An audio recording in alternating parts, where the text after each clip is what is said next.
दिल्ली के विधानसभा चुनाव के लिए अरविंद केजरीवाल की आम आदमी पार्टी दूसरी पार्टियों के मुकाबला कुछ ज्यादा ही तत्परता दिखा रही है। यही वजह है कि आम आदमी पार्टी ने अपने उम्मीदवारों की सूची सबसे पहले कर दी है जारी। 11 उम्मीदवारों की पहली सूची जारी करने के बाद आज आम आदमी पार्टी ने दिल्ली विधानसभा चुनाव के लिए उम्मीदवारों की दूसरी सूची भी जारी कर दी है। इस सूची में 20 उम्मीदवारों के नाम शामिल हैं। हालांकि आम आदमी पार्टी द्वारा जारी इस सूची में कुछ ऐसे बड़े चेहरे हैं जिनकी सीट ही बदल दी गई है, तो कुछ चेहरे ऐसे भी हैं जो पहली बार लड़ेंगे चुनाव। आम आदमी पार्टी की इस लिस्ट में जिस नाम पर सबसे ज्यादा चर्चा हो रही है वो नाम है पूर्व डिप्टी सीएम मनीष सिसोदिया का। मनीष सिसोदिया की सीट बदल दी गई है, उन्हें जंगपुरा सीट से टिकट मिला है। अभी वो पटपड़गंज से विधायक है। पिछले चुनाव में मनीष पटपड़गंज से बहुत मामूली अंतर से जीते थे, तभी से उनकी उम्मीदवारी को लेकर चल रही थी चर्चाएं। शायद यही वजह है कि आम आदमी पार्टी ने कोई नया रिस्क नहीं लिया और उनकी सीट ही बदल डाली। इस सूची में सबसे खास नाम हाल में ही आम आदमी पार्टी में शामिल हुए अवध ओझा का भी आ रहा है, जिन्हें मनीष सिसोदिया की जगह पटपड़गंज से टिकट दिया गया है। अवध ओझा ने इससे पहले चुनाव लड़ने के सवाल पर मीडिया से बातचीत में कहा था कि पार्टी का जो भी फैसला होगा वो उसका पालन करेंगे। अवध ओझा सोशल मीडिया के मशहूर शिक्षक हैं जो यूपीएससी समेत दूसरी अन्य परीक्षाओं की कोचिंग भी चलाते हैं। अवध ओझा युवाओं के बीच लोकप्रिय हैं और शायद यही कारण है कि इन्हें मनीष सिसोदिया की सीट दे दी गई है, जहां पिछले दफे सीट का बहुत कम मार्जिन होने की वजह से आम आदमी पार्टी की चिंताएं बढ़ गई थी। आम आदमी पार्टी की आज जारी सूची में एक खास नाम जो नदारद दिखा, जिसके कयास पहले से लगाए जा रहे थे, वो नाम है आम आदमी पार्टी के मुख्य सचेतक दिलीप पांडे का। दिलीप पांडे जो पहले तिमारपुर से विधायक थे, उनका टिकट काटकर सुरेंद्र पाल सिंह बिट्टू को दे दिया गया है टिकट। दिलीप पांडे ने हालांकि पहले से ही ऐलान कर दिया था कि वे इस बार चुनावी मैदान में नहीं उतरेंगे, पर उनके इस फैसले के कारण क्या है ये अब तक नहीं हो पाया है साफ। राजनीतिक विश्लेषकों का कहना है कि दिलीप पांडे अरविंद केजरीवाल और आम आदमी पार्टी के थिंक टैंक में शामिल है और ये संभव है कि उन्हें पार्टी में एक अलग और खास जिम्मेदारी दी जा सकती है। इससे पहले आम आदमी पार्टी ने पहली सूची में 11 उम्मीदवारों के नाम घोषित किए थे। यह सूची पिछले महीने कर दी गई थी जारी। आज की जारी सूची में इसके अलावा आम आदमी पार्टी ने नरेला से दिनेश भारद्वाज, तिमारपुर से सुरेंद्र पाल सिंह बिट्टू, आदर्श नगर से मुकेश गोयल, मुंडगा से जसबीर कारला, मंगोलपोरी से राकेश जाटव धर्मरक्षक, रोहिणी से प्रदीप मित्तल, चांदनी चौक से पुरंदीप सिंह साहनी, पटेल नगर से प्रवेश रतन, मोदीपुर से राखी बिड़ला, जनकपुरी से प्रवीण कुमार, विजवासन से सुरेंद्र भारद्वाज, पालम से जोगिंदर सोलंकी, जंगपुरा से मनीष सिसोदिया को दिया गया है टिकट। आम आदमी संयोजक अरविंद केजरीवाल ने देवली से प्रेम कुमार चौहान, त्रिलोकपुरी से अंजना पारछा, पटपड़गंज से अवध ओझा, कृष्णनगर से विकास बग्गा, गांधीनगर से नवीन चौधरी, शाहदरा से पद्मश्री जितेंद्र सिंह शंटी और मुस्तफाबाद से आदिल अहमद खान को टिकट दिया है। इस लिस्ट में 3 ऐसे चेहरे हैं जिनको लेकर काफी चर्चा थी कि उन्हें टिकट कहां से मिलने वाला है।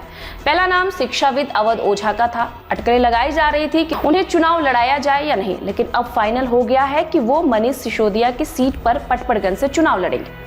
सिसोदिया इस सीट से लगातार 3 बार विधायक रह चुके हैं। पिछले चुनाव में उन्हें बहुत कम अंतर से जीत मिली थी, जिसके बाद उनको लेकर कई चर्चाएं चल रही थी। इसके अलावा दूसरा नाम प्रवेश रतन का है। प्रवेश रतन जाटव समुदाय से आते हैं। उन्हें भाजपा से आम आदमी पार्टी में शामिल कराया गया था। वो पिछला चुनाव पटेल नगर, जो कि सुरक्षित सीट मानी जाती है, वहीं से बीजेपी की टिकट पर लड़े थे। हालांकि उन्हें आम आदमी पार्टी के राजकुमार आनंद से हार का सामना करना पड़ा था। अब राजकुमार आनंद आम आदमी पार्टी का दामन छोड़कर बीजेपी में चले गए हैं। इस लिस्ट में अब जो तीसरा नाम है वो है जितेंद्र सिंह शंटी का। ये नाम कोरोना महामारी के दौरान काफी चर्चाओं में आया था।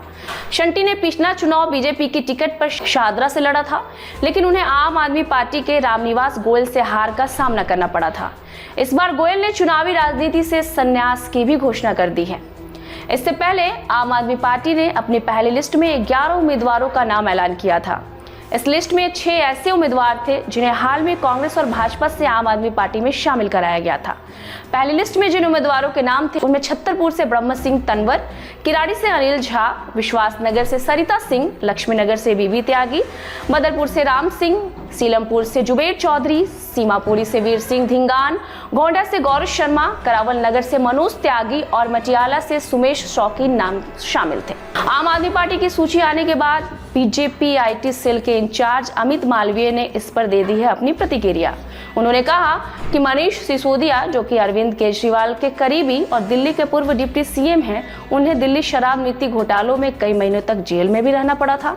अब उनकी सीट पटपड़गंज से बदलकर जंगपुरा कर दी गई है। दिल्ली की राजनीति में हाल के घटनाक्रम इस बात का संकेत देते हैं कि आम आदमी पार्टी के संयोजक और दिल्ली के पूर्व सीएम अरविंद केजरीवाल आने वाले विधानसभा चुनाव के लिए नई रणनीति पर कर रहे हैं काम। इस दिशा में कुछ महत्वपूर्ण निर्णय और बदलाव भी देखने को मिले हैं, जिन्होंने राजनीतिक विश्लेषकों का ध्यान किया है आकर्षित।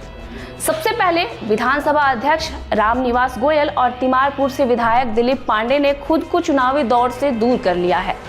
दिलीप पांडे एक ऐसा नाम है जो कभी दिल्ली के इंचार्ज रहे हैं। उनका चुनाव से दूर होने का निर्णय एक महत्वपूर्ण संकेत हो सकता है। इसके अलावा किराड़ी में 2 बार के विधायक ऋतुराज की जगह भाजपा से आए अनिल झा को टिकट दिया जाना भी एक बड़ा परिवर्तन माना जा सकता है।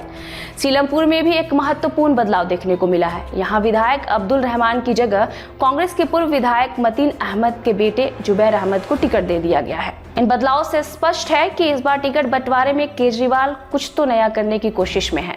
चूंकि अपने चुनावी वादों पर सवालिया निशाना लगे हैं, क्योंकि अभी तक उन्होंने अपने चुनावी वादे नहीं किए हैं पूरे।